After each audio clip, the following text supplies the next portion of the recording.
여러분 반갑습니다. 오늘 같이 보실 하나님의 말씀은 요한복음 11장 45절에서 53절입니다. 마리아에게 와서 예수께서 하신 일을 본 많은 유대인들이 그를 믿었으나 그 중에 어떤 자는 바리새인들에게 가서 예수께서 하신 일을 알리니라. 이에 대제사장들과 바리새인들이 공회를 모으고 이르되 이 사람이 많은 표적을 행하니 우리가 어떻게 하겠느냐?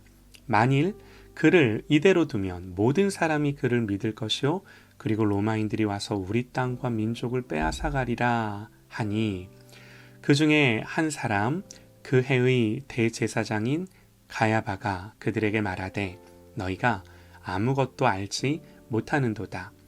한 사람이 백성을 위하여 죽어서 온 민족이 망하지 않게 되는 것이 너희에게 유익한 줄을 생각지 아니하는도다 하였으니 이 말은 스스로 함이 아니요 그 해의 대제사장이므로 예수께서 그 민족을 위하시고 또 그 민족을 위할 뿐 아니라 흩어진 하나님의 자녀들을 모아 하나가 되게 하기 위하여 죽으실 것을 미리 말함이러라. 이날부터는 그들이 예수를 죽이려고 모의하니라. 아멘. 예수님의 표적 19번째 묵상, 부활이요 생명이신 그리스도라는 제목으로 하나님의 말씀 듣겠습니다. 성경이 이 나사로 사건을 보는 관점은요, 철저하게 예수 그리스도의 영광입니다.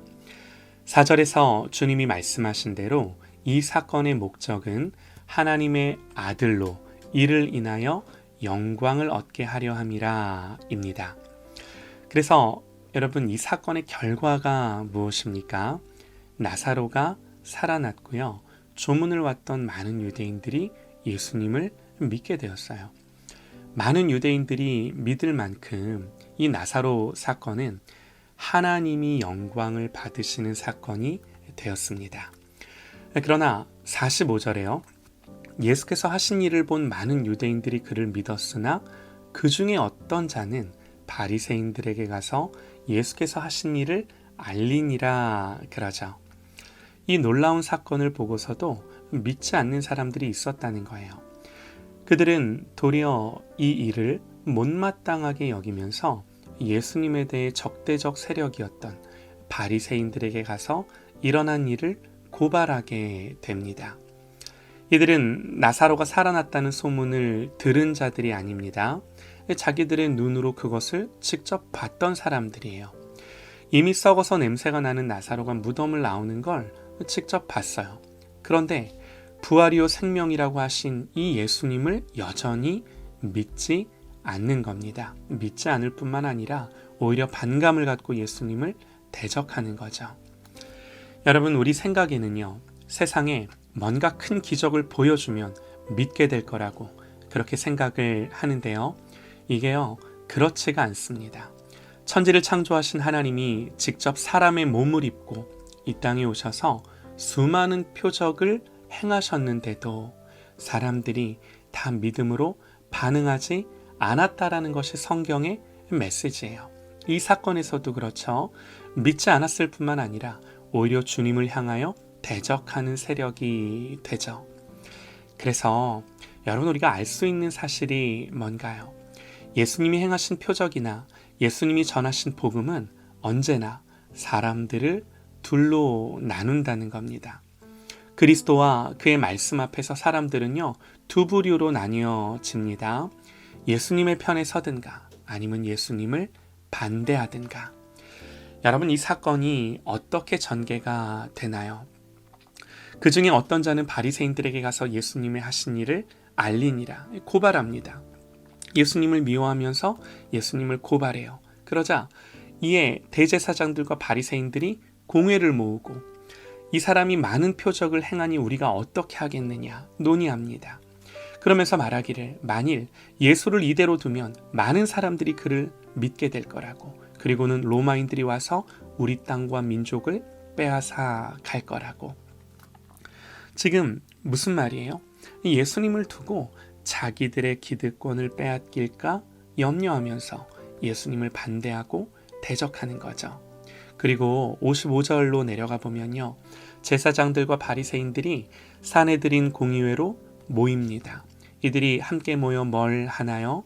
이날부터는 그들이 예수를 죽이려고 모의하니라. 이제 본격적으로 예수님을 잡아서 죽일 것을 모의한 거예요. 여러분 다음 장 12장으로 넘어가 보면요. 유대인의 큰 무리가 예수께서 여기 계신 줄 알고 오니 이는 예수만 보기 위함이 아니요 죽은 자 가운데서 살리신 나사로도 보려 함이라 그럽니다. 많은 무리들이, 많은 유대인들이 예수님이 나사로를 살리신 일을 두고 예수님을 보고자 모여들어요. 아니, 더 정확하게는 예수님이 살리신 나사로를 보려고 모여들어요.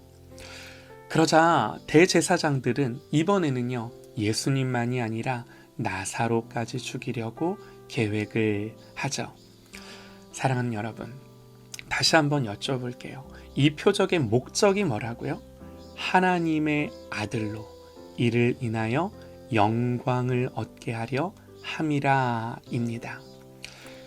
여러분, 그런데요, 이 사건으로 말미암아 유대인들은 예수님을 죽이고자 본격적으로 움직이기 시작하는 것을 우리가 말씀을 통해 봅니다.